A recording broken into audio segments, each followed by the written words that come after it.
1, 2, 3. Once upon a time, there were 3 little pigs who lived with their mother. One day, their mother told them that they were old enough to live on their own. The 3 little pigs decided to build their own houses. The first little pig built his house out of straw.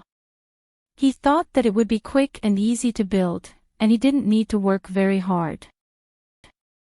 The second little pig built his house out of sticks.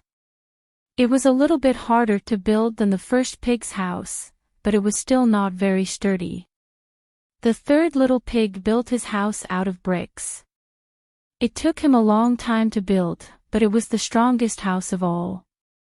One day, a big bad wolf came to the forest.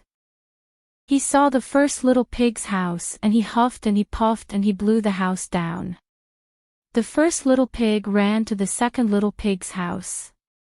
The big bad wolf came to the second little pig's house and he huffed and he puffed and he blew the house down. The 2 little pigs ran to the third little pig's house.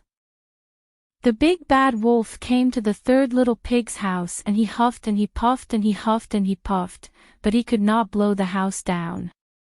The big bad wolf tried to climb up the chimney, but the third little pig boiled a big pot of water and put it on the fire. When the big bad wolf came down the chimney, he fell into the hot water and died. The 3 little pigs lived happily ever after in the brick house. This is a classic story that is perfect for beginners. It is short and easy to understand, with a simple plot and familiar characters.